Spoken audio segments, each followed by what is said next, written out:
When I lost the baby, I was already weak. But my husband said I must have fallen on purpose. You never wanted this baby, he screamed. His mother said I was jealous of my pregnant sister-in-law. They held me down as he kicked me. I couldn't scream. I left, bleeding, in the middle of the night. 2 years later, he saw me. The blood soaked through the hospital pad in less than 20 minutes. I sat on our pristine white sectional sofa, the one Ryan had insisted we buy because it would photograph well for guests, watching crimson stains spread across Italian leather that cost more than most people's monthly rent.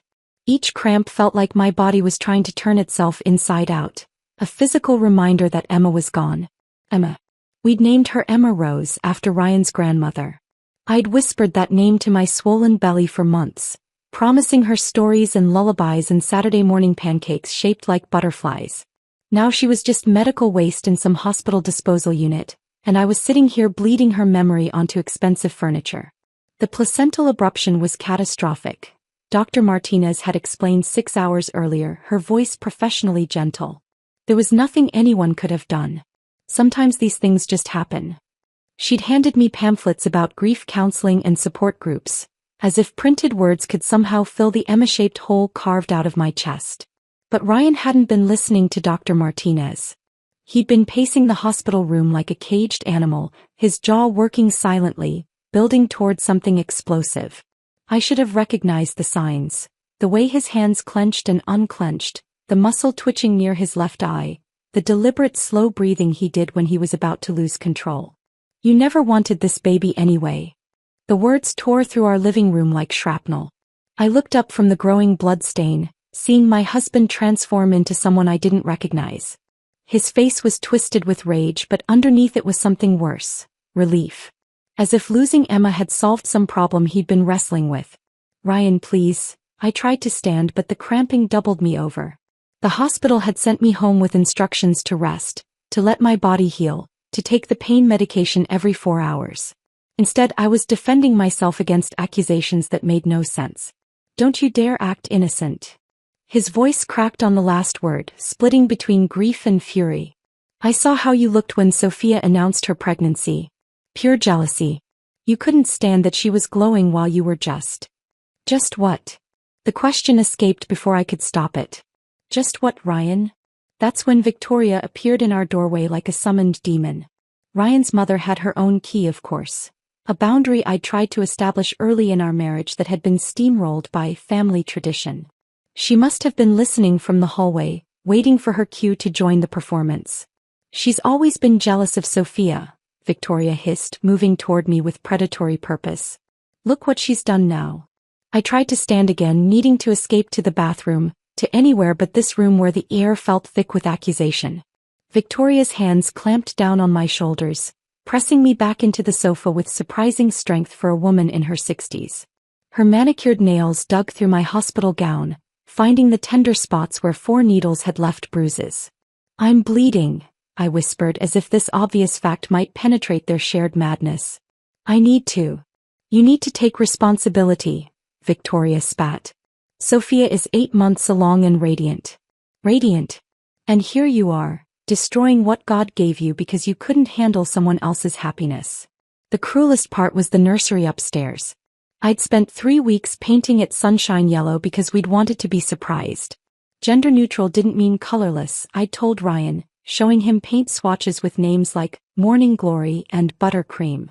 I'd hung tiny white curtains with dancing elephants and spent an entire Saturday assembling a changing table that came with 47 separate pieces and instructions written by someone who clearly hated humanity. The drawers were full of impossibly small clothes, onesies with sayings like, Daddy's Little Princess and Mommy's Miracle. I'd bought 3 packages of newborn socks because they were so tiny and perfect, each pair smaller than my thumb. There was a mobile with soft musical notes that played Brahms' lullaby, and a rocking chair where I'd planned to feed Emma in those quiet 3 a.m. moments that every mother told me I'd treasure despite the exhaustion. Ryan knew all of this. He'd helped hang the mobile, complaining about the assembly instructions but smiling when it finally worked. He'd caught me organizing the sock drawer one evening and kissed my forehead saying, "She's going to be so loved." But now, watching his face contort with blame and anger, it was as if those moments had been erased. as if wanting Emma had been some elaborate deception I'd maintained for 6 months. I painted her nursery, I said, my voice barely audible. I bought her socks. Ryan's laugh was sharp and bitter. Performance art. All of it. You were playing house until reality hit, and then you... The kick came without warning. His dress shoe, Italian leather, polished that morning for a client meeting he'd never made it to, connected with my ribs just below my left breast. The impact drove the air from my lungs and sent fire shooting through my already damaged core. I curled instinctively, protective arms wrapping around the emptiness where Emma should have been. Ryan. The scream tore from my throat, raw and desperate. But he was already reaching into his briefcase, pulling out a manila folder with the practiced efficiency of a man who'd been planning this moment. Divorce papers scattered across the coffee table like oversized confetti, legal language swimming before my pain-blurred vision. I had these drawn up last month, he said, his voice eerily calm now. After I saw how you looked at Sophia's baby shower photos. I knew then what kind of person you really were. The papers landed on top of the blood spreading across the white leather. Some cosmic joke. My marriage ending in the same scarlet stain as my pregnancy. Get out. His voice was cold now, businesslike. Tonight. I can't even look at you. Victoria finally released my shoulders, stepping back as if she'd completed some necessary task. There's a suitcase in the hallway closet, she said helpfully. Take only what you came with. But I couldn't stand. Every movement sent fresh waves of cramping through my abdomen, and the bleeding had intensified. The hospital pad was useless now, overwhelmed by a flow that felt endless and wrong.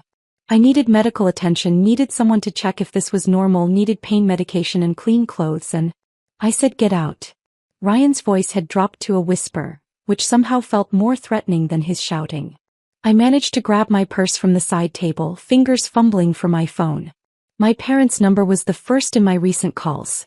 They'd been checking on me every hour since the hospital released me. But when I tried to dial, Ryan snatched the phone away. You can call them from somewhere else.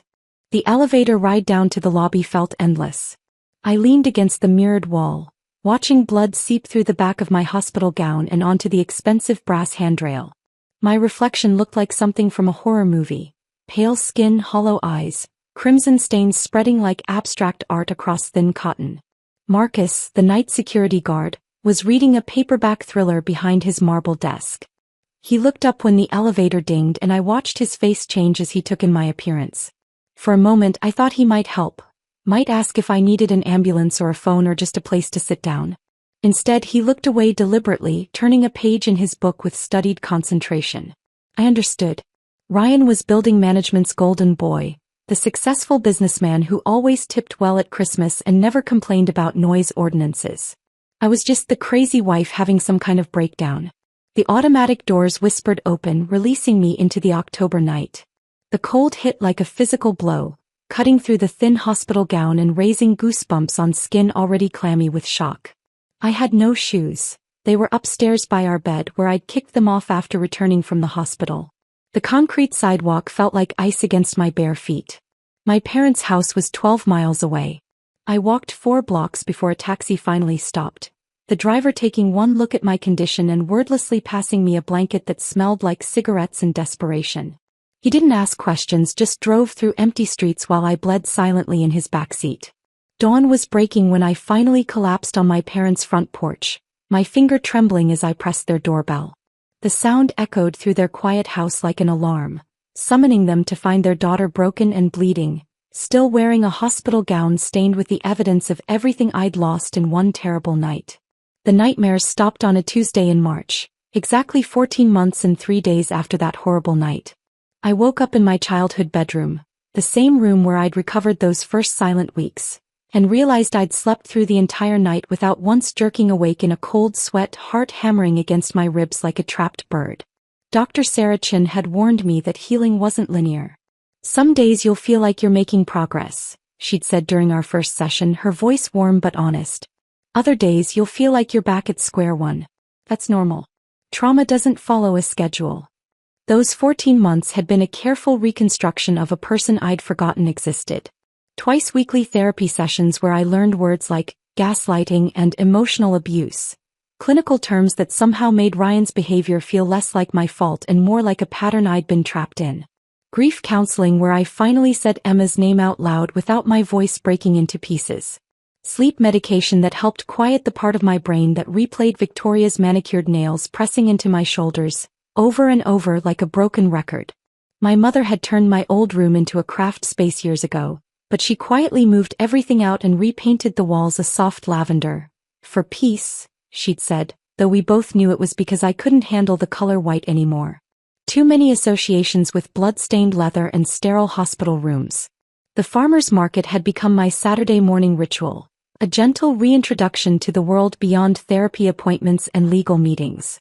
Something about the organized chaos felt manageable. Vendors calling out prices, children laughing, the sweet smell of kettle corn mixing with fresh herbs. It was life happening around me without demanding my participation. I was reaching for a bag of Honeycrisp apples when my shoulder seized, a lingering reminder of that night when Victoria had held me down. The bag was on the highest shelf just beyond my fingertips, and I felt that familiar spike of panic when my body couldn't do something simple. "Here, let me help with that." The voice was soft, careful not to startle. A man about my age with gentle brown eyes and paint-stained fingers reached past me to grab the apple bag. He handed it to me like it was something precious, not just 2 pounds of fruit. "Thank you," I managed, surprised by how normal my voice sounded. "Those are the best ones," he said, nodding toward my apples. "Sweet but with just enough tartness. Good choice." Lucas worked with his hands. I learned this slowly over weeks of Saturday morning encounters at adjacent produce stands. He restored old furniture, bringing discarded pieces back to life with patience and skill. There was something beautiful about that concept, though I wasn't ready to examine why it appealed to me so deeply. He never pushed for more than our brief conversations about seasonal vegetables and weather patterns. Never asked for my number or suggested meeting elsewhere.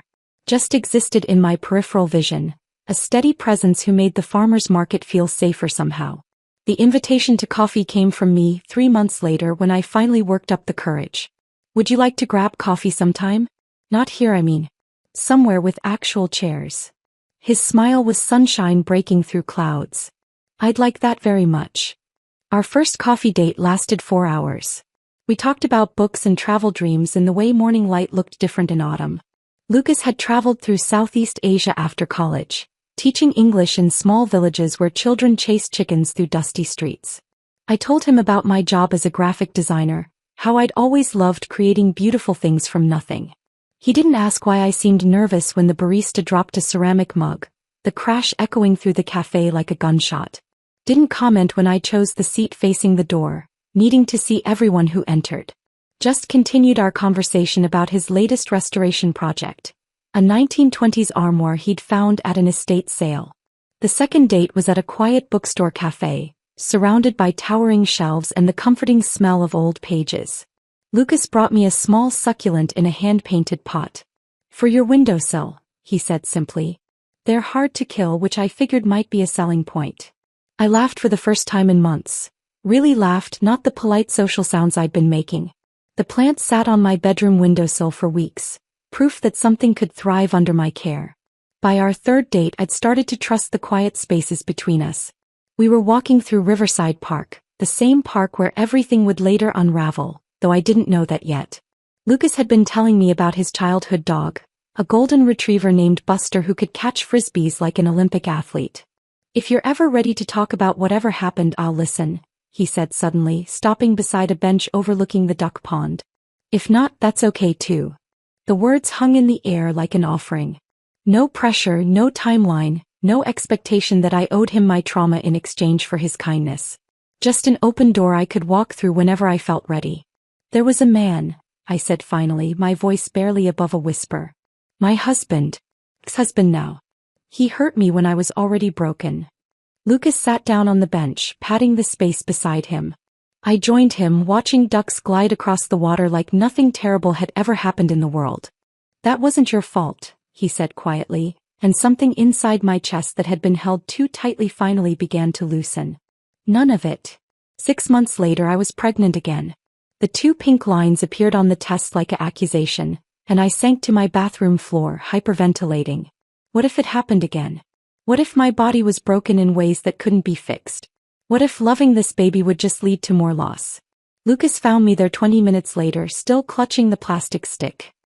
He sat beside me on the cold tile floor, not speaking, just being present while I cried out 14 months of carefully buried terror. "We'll figure this out together," he whispered against my hair. "Whatever happens, you're not alone." The pregnancy was different from the beginning. Dr. Martinez, the same doctor who'd explained placental abruption in clinical terms, monitored me closely, scheduling extra ultrasounds and blood work. "Everything looks perfect," she said at each appointment, and slowly, cautiously I began to believe her. Lucas read to my belly every night. Children's books and poetry, sometimes just articles from National Geographic about places we'd visit someday. His voice became the soundtrack to my pregnancy, calm and steady and full of love for a baby he'd never met. When the contractions started on a snowy February morning, I wasn't afraid. Lucas held my hand through each wave, whispering encouragement and terrible jokes that made me laugh between pushes. There were no raised voices in that delivery room, no blame or anger or fear. Just anticipation and joy and the promise of something beautiful being born. Noah entered the world at 6:47 a.m., pink and perfect and screaming with healthy indignation.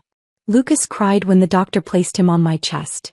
Actual tears of happiness that he didn't try to hide or explain away. "Hello, little man," he whispered, stroking Noah's tiny fist. "We've been waiting for you." When Noah smiled for the first time, a real smile, not just gas as everyone assured me, I realized I'd forgotten what pure joy felt like. Joy without fear, without waiting for the other shoe to drop, without wondering what terrible thing would happen next. Just happiness, simple and clean and mine to keep. Noah had discovered the magic of breadcrumbs that Tuesday afternoon, his chubby fingers clutching a piece of sandwich crust like it was treasure. At 15 months, everything fascinated him. The way pigeons bobbed their heads, how shadows moved across playground equipment, the satisfying crunch of autumn leaves under his tiny sneakers. "Burr burr," he squealed, his version of birdie, as a particularly bold pigeon waddled closer to investigate his offering. I sat on the bench nearby, one eye on my son and the other on the novel I'd been trying to finish for 3 weeks. Reading in stolen moments between nap times and bedtime stories. This was motherhood's secret language of interrupted thoughts and half-finished conversations. The park was busy for a Tuesday afternoon. School had just let out and older children raced past on their way to the jungle gym, backpacks bouncing. A group of moms had claimed the picnic tables near the water fountain, their coffee cups forming a protective circle around scattered goldfish crackers and juice boxes. Everything felt normal, peaceful even, the kind of ordinary afternoon that would have bored me senseless before Noah, but now felt like a small miracle. That's when I saw him. Ryan stood about 30 yards away, near the Memorial Rose Garden where couples sometimes took engagement photos. He was gesturing toward something with his left hand, and I caught the glint of a wedding band catching afternoon sunlight. The sight hit me like ice water in my veins, though I couldn't understand why. I'd known he would remarry eventually. Men like Ryan always landed on their feet. The woman beside him was everything I'd never been, polished in that effortless way that spoke of expensive salon appointments and personal shoppers.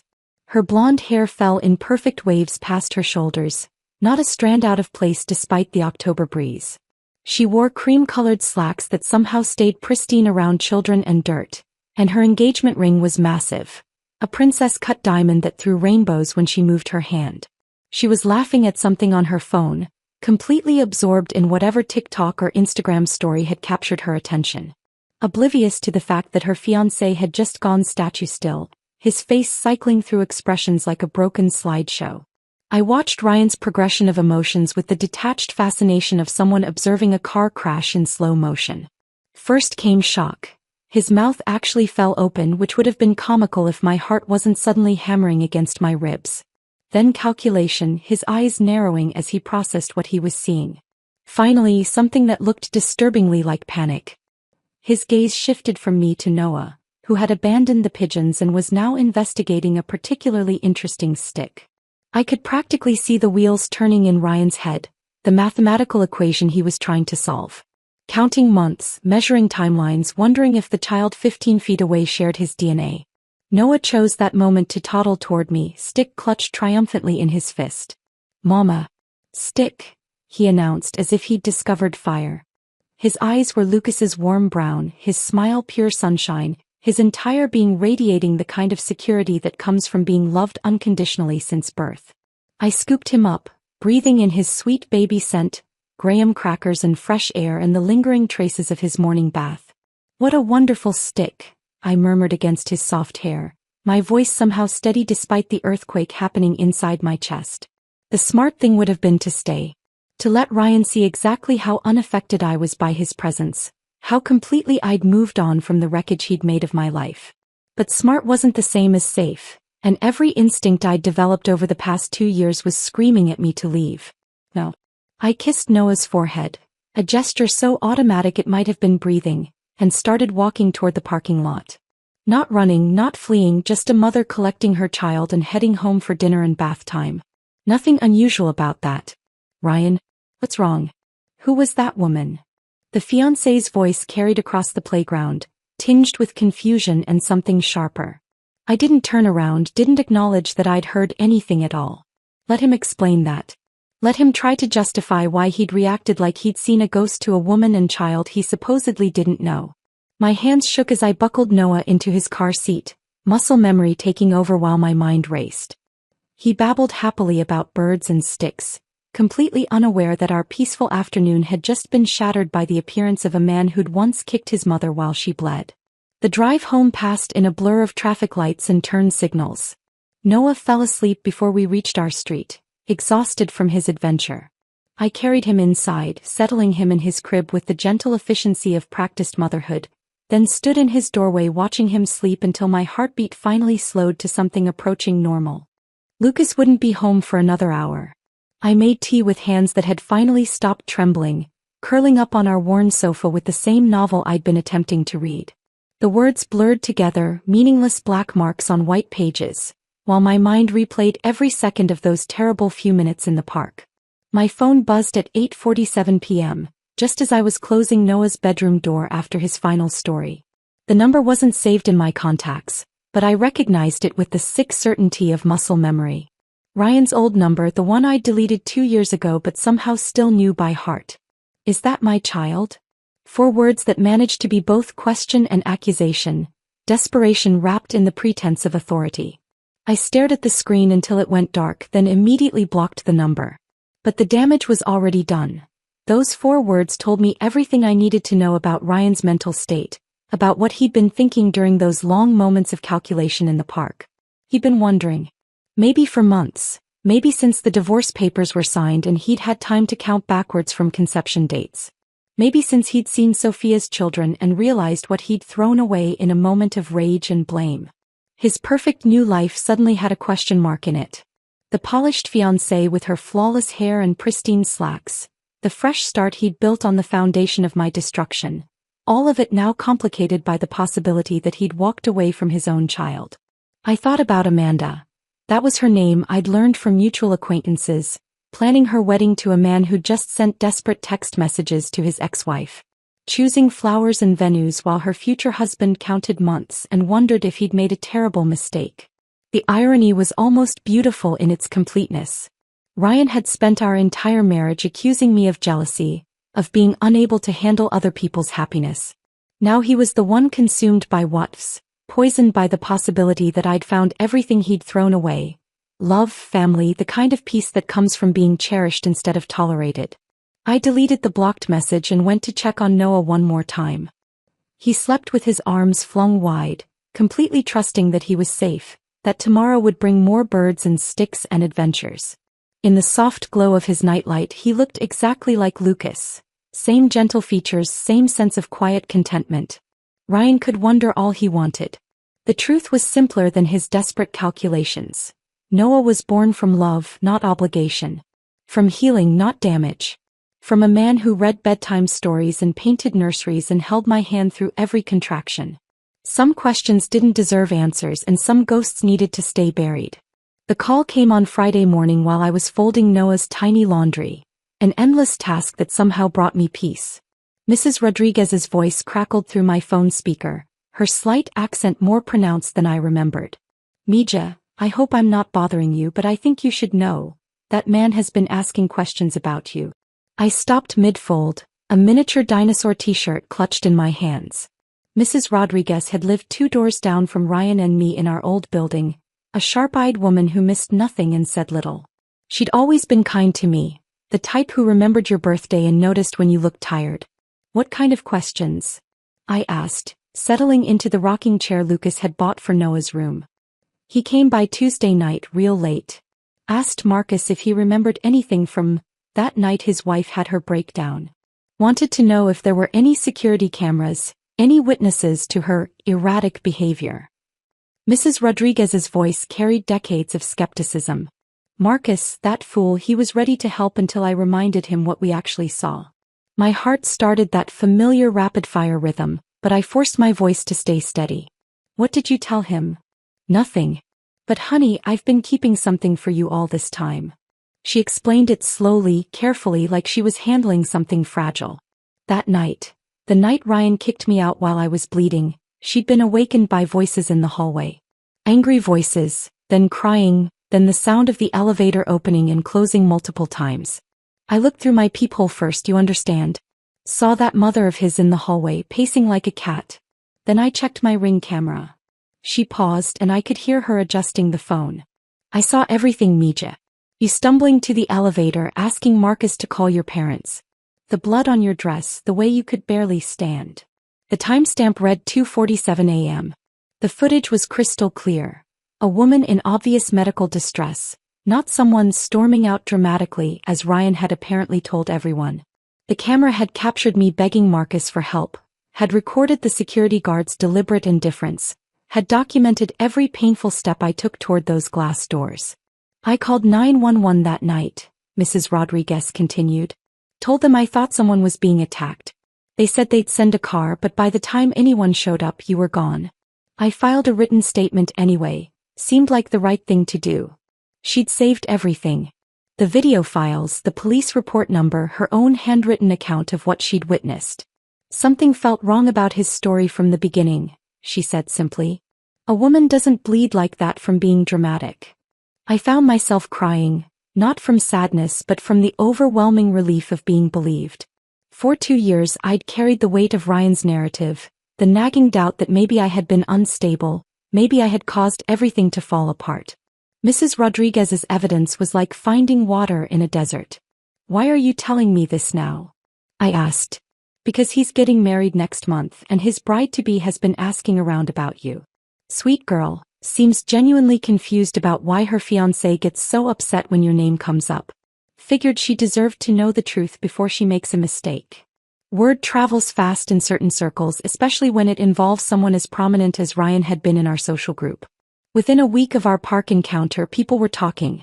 Not openly, never openly, but in the careful whispers that accompany scandal. Claire called me on a Thursday evening, her voice shaking with something between guilt and relief. Ryan's sister had always been the family peacekeeper, the one who smoothed over his rough edges and made excuses for his temper. She'd stayed silent during our divorce, choosing family loyalty over truth. I need to tell you something, she said without preamble. I never believed his version of what happened. We met for coffee at a small cafe downtown, far from our old neighborhood and the potential for awkward encounters. Claire looked older than her 35 years. Stress lines etched around her eyes like permanent worry. I knew you wanted that baby, she said, stirring sugar into her latte with unnecessary precision. I saw how you looked at Sophia's ultrasound pictures during Christmas dinner. Pure joy, no jealousy. You asked about nursery themes and whether she was feeling the baby move yet. That's not how jealous people behave.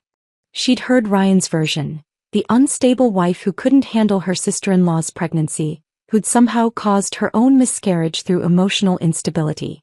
But Claire had also seen the nursery I'd painted, had watched me organize tiny clothes with reverent care. He was drinking more after you lost Emma, she admitted. Said he needed something to deal with the stress of your breakdown. But you weren't having a breakdown, you were grieving and he couldn't handle that it wasn't about him. Sophia reached out 2 days later, her message arriving through Instagram DM like a secret pact between conspirators. Can we talk?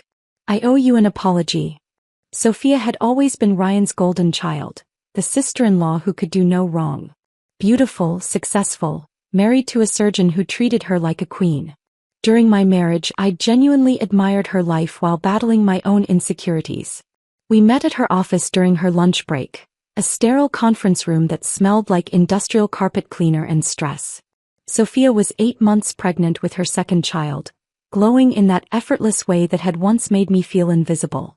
I was scared of him too, she said quietly, her hands resting protectively over her belly. We all were. The way he'd explode over nothing, then act like we were crazy for being upset about it. His temper was always intense. She'd witnessed some of Ryan's behavior firsthand. The way he'd berate waitstaff over minor mistakes, his tendency to punish people with silent treatment when they disappointed him. But she'd also seen something else. Genuine fear in my eyes whenever he raised his voice. At Christmas, when you brought those little booties for my baby, you were so excited about your own pregnancy. There was no jealousy there, just two women sharing something beautiful. I should have spoken up during the divorce, should have told people what I actually saw. The Whisper network was expanding, gaining momentum like a snowball rolling downhill. People who'd been afraid to contradict Ryan's narrative suddenly found their voices. His drinking, which had escalated dramatically after I left, became impossible to hide. Colleagues started noticing liquid lunches, missed meetings, the slight tremor in his hands during morning presentations. Amanda, his fiancée, began hearing stories that didn't align with what Ryan had told her about his unstable ex-wife. The woman who'd supposedly been jealous and vindictive didn't match the person people actually remembered. Instead, they recalled someone quiet, kind, perhaps too accommodating for her own good. Dr. Martinez, my former OB-GYN, was bound by medical privacy laws and couldn't discuss my case. But she could confirm, when Amanda asked directly, that placental abruption was indeed a medical emergency beyond anyone's control. It's not caused by emotional stress or jealousy, she said carefully. It's a random, traumatic event that happens to otherwise healthy pregnancies. Ryan's carefully constructed narrative was developing cracks, hairline fractures that threatened to bring down the entire structure. For 2 years he'd been the victim, the devoted husband whose unstable wife had fallen apart under pressure, who'd been forced to make the difficult decision to protect himself from her erratic behavior. But truth has its own gravitational pull, and lies require constant maintenance to stay airborne. With each person who spoke up, each witness who contradicted his version of events, Ryan's story became harder to defend. The irony was almost poetic. The man who'd accused me of jealousy was now consumed by it himself. Jealous of my apparent happiness, my healthy child, my ability to move forward while he remained trapped in a web of his own making. Mrs. Rodriguez's evidence sat in a manila folder on my kitchen counter, unused but comforting. I'd never needed to weaponize the truth. It was finding its own way to the surface, carried by the voices of people who'd finally found the courage to speak. Sometimes justice doesn't require courtrooms or legal battles. Sometimes it's delivered by 78-year-old neighbors with Ring doorbells and the patience to wait for the right moment to reveal what they've been protecting all along. The DUI arrest happened on a Tuesday night in April, 6 months after our encounter at the park. I learned about it through Claire, who called me with a voice full of complicated emotions, relief mixed with genuine concern for her brother's downward spiral. He hit a mailbox at 11:30 p.m., she said quietly. Blood alcohol was twice the legal limit. They found empty bottles in his car, like he'd been drinking while driving. 8 months in county jail gave Ryan plenty of time to construct a new narrative, to polish the story he'd tell Amanda when he got out. During visiting hours, he apparently painted himself as a man whose drinking problems stemmed from losing a child, not through his own cruelty, but through an unstable ex-wife who'd kept that child from him. The manipulation was masterful in its simplicity. He couldn't claim Noah was conceived during our marriage. The timeline was too obvious, too easy to disprove. But he could hint, could let Amanda draw her own conclusions about a woman so vindictive she'd deny a father access to his biological son. Amanda found me through Sophia, who'd finally grown tired of staying silent. She reached out in February, a month before Ryan's release, her message polite but determined. I know this is awkward, but I need to understand what really happened between you and Ryan. Would you be willing to meet? We sat in the same cafe where I'd met Claire months earlier, but this time I was the one with answers instead of questions. Amanda was even more beautiful in person. Porcelain skin that spoke of good genetics and expensive skincare, hair that fell in perfect waves despite the February humidity. But her eyes held something I recognized, the exhaustion that comes from trying to make sense of contradictory stories. "He told me about Noah," she said without preamble, her engagement ring catching the overhead lights as she twisted it nervously. "Said you've been keeping his son from him out of spite." I didn't cry or rage or defend myself with the desperate energy of someone wrongly accused. Instead, I opened the folder I'd brought. Medical records, hospital discharge papers, birth certificates with their unmistakable timestamps. "I lost my baby the night Ryan kicked me while I was bleeding from a miscarriage," I said simply, spreading the documents across the small table like evidence in a courtroom. "Noah was born 2 years later to the man who helped me heal." Amanda studied the papers with the focused intensity of someone trained to analyze data. She was a forensic accountant, I learned later. Someone whose job required her to find truth hidden in numbers and dates. The math was simple, brutal in its clarity. Noah had been conceived 11 months after my divorce was finalized, born to a different father in a different life. "Why would he lie about this?" she asked, her voice smaller now, confused. I shrugged, gathering the papers back into their neat stack. Maybe he needed to believe he was the victim instead of the villain. She called me 3 days later, her voice tight with controlled fury. "I found text messages on his old phone," she said. "Things he sent you right after you lost the baby. Horrible things." Her voice cracked. "How did you survive being married to someone so cruel?" I told her about Lucas, about therapy, about learning that love didn't have to include fear. She listened with the intensity of someone taking notes for a test she couldn't afford to fail. The wedding was set for the first Saturday in March at Riverside Country Club, the same venue where Ryan's parents had celebrated their 25th anniversary, where I'd once attended his cousin's reception and foolishly imagined my own future celebration. Amanda had planned everything during his incarceration, creating what she thought would be his redemption story. I wasn't invited, obviously, but Sophia was. She called me that evening with a voice full of amazement and something close to admiration. "You're not going to believe what just happened." The ceremony had started normally enough. Ryan stood at the altar in his rented tuxedo, not the designer suit he'd worn to our wedding, which had been sold to pay legal fees. His groomsmen flanked him, a collection of old fraternity brothers who'd spent years enabling his worst impulses while calling it loyalty. Amanda walked down the aisle looking ethereal in vintage lace, her father beaming beside her. The guests probably thought she looked nervous. Normal wedding jitters for a bride marrying a man fresh out of jail. They had no idea she'd spent the previous week discovering the full extent of Ryan's capacity for cruelty. When Pastor Williams reached the vow portion of the ceremony, Amanda did something no one expected. Instead of reciting the traditional promises, she pulled out her phone and began reading from the screen. "You deserve to lose that baby," she read to the stunned assembly, her voice carrying clearly through the sudden silence. "Maybe now you'll stop being so selfish and think about someone else for once." The congregation sat frozen, unsure if this was some kind of modern ceremony they didn't understand. Ryan's face went white, then red, then white again as Amanda continued reading his own words back to him. "I should have seen the signs earlier, your jealousy, your need for attention. At least now I know what kind of person I married." Amanda's voice never wavered, professional and clear as if she were presenting financial findings to a corporate board. Victoria, resplendent in mother of the groom silver, tried to stand but seemed unable to move. The woman who'd held me down while her son kicked me couldn't meet anyone's eyes as her family's secrets spilled across the altar like blood on white leather. "These are text messages Ryan sent to his first wife," Amanda announced to the bewildered crowd. "The night she lost their baby at 6 months. While she was bleeding and grieving, he was texting her these messages." She pulled off his grandmother's engagement ring, a family heirloom that had supposedly been passed down for 3 generations, and dropped it onto the altar with a sharp ping that echoed through the suddenly silent chapel. "I cannot marry a man capable of such cruelty," she said simply, then turned and walked back down the aisle she'd just traveled as a bride. The exodus was slow and painful. Guests filed out in confused clusters, whispering among themselves, trying to process what they'd just witnessed. Ryan's groomsmen looked ashamed, finally understanding what kind of man they'd been defending with their silence and complicity. Even his college roommate, who'd given the bachelor party speech about Ryan being misunderstood by people who didn't know his heart, couldn't look at him. The best man quietly removed the boutonniere from his lapel and placed it on a pew before leaving without a word.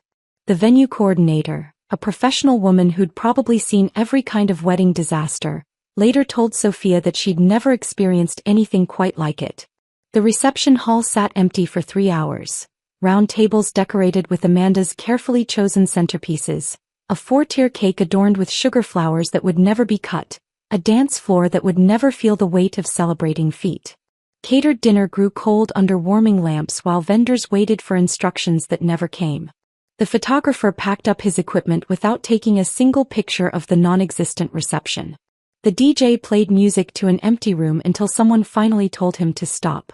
Ryan stood at that altar for a full 5 minutes after Amanda left, as if he couldn't quite process what had happened. His perfect redemption story had crumbled in front of everyone who mattered to him, destroyed not by my vindictiveness or jealousy, but by his own documented cruelty finally finding its way to the surface. The truth had taken its time, but it had arrived precisely when it would do the most damage to the lies he'd built his new life on. Amanda had saved herself from making the same mistake I had, but she'd also inadvertently delivered the justice I'd never sought, complete and public humiliation administered by his own words, in front of everyone he'd ever wanted to impress. The silence that followed Ryan's wedding disaster was profound, not the tense quiet that precedes a storm, but the deep peace that settles after one has finally passed. For the first time in years, my phone didn't buzz with cryptic messages or hang-up calls. No more accidental encounters at places I used to frequent. Ryan had vanished from my world as completely as if he'd never existed. Lucas proposed on a Tuesday evening in November, while Noah napped and dinner simmered on the stove. Nothing dramatic or orchestrated, just him kneeling beside my chair at our kitchen table, holding a simple solitaire that caught the light from our pendant lamp. "I love the life we've built," he said quietly. "I love how you make coffee in the morning and sing to Noah when you think no one's listening. I love that you trust me with your fears and your dreams. Will you marry me?" I said yes before he'd finished the question, tears streaming down my face as Noah stirred in his crib down the hall, as if sensing that something beautiful was happening in our little house. We planned the wedding for the following spring, choosing my parents' backyard because it felt right. Intimate, safe, surrounded by people who'd watched me rebuild myself from the ground up. My mother and I spent weeks stringing lights through the old oak tree I'd climbed as a child, the same tree that had sheltered my childhood tea parties and teenage heartbreaks. Noah took his ring-bearer duties with the solemn intensity that only a 2.5-year-old could muster. He practiced walking slowly for weeks, clutching the tiny basket like it contained the crown jewels. On the wedding day, he made it halfway down the petal-strewn aisle before spotting a butterfly and abandoning his post to chase it through my mother's flower garden. The guests laughed, the kind of warm, affectionate laughter that celebrates life's unpredictable moments instead of judging them. Mrs. Rodriguez sat in the front row, wearing a lavender dress she'd bought specially for the occasion. She dabbed her eyes with a lace handkerchief throughout the ceremony, whispering to my mother, "This is how it should be. This is how love looks." The same neighbors who'd once heard my screams through thin apartment walls now applauded as Lucas and I exchanged vows. Mrs. Patterson from next door, who'd brought me soup during those first terrible weeks, beamed like a proud grandmother. The mailman who'd delivered divorce papers years earlier now carried wedding invitations, the circle of my story completing itself in ways I'd never imagined. Claire came with her 4-year-old son Marcus, who immediately attached himself to Noah like they were long-lost cousins. She looked lighter somehow, as if speaking the truth about her brother had lifted some invisible weight from her shoulders. "I should have spoken up sooner," she said during the reception, watching our boys chase fireflies in the gathering dusk. "I was a coward." "You spoke up when it mattered," I replied, squeezing her hand. "That's what counts." She'd cut contact with Ryan after the wedding debacle, she told me. Not from anger but from exhaustion. The bone-deep tiredness that comes from enabling someone's worst impulses for decades. "He needs help," she said simply. "But I can't fix him and I can't keep pretending his behavior is normal." Sophia sent a beautiful crystal vase with an apologetic note. She couldn't attend because she was on bed rest with her 3rd pregnancy, but she wanted us to know how happy she was for my new beginning. Victoria predictably remained silent. Some people, I'd learned, would rather preserve their version of reality than acknowledge uncomfortable truths. 3 years later, I encountered Amanda in the frozen food aisle of our local grocery store. She was examining ice cream flavors with the careful attention of someone planning a special evening.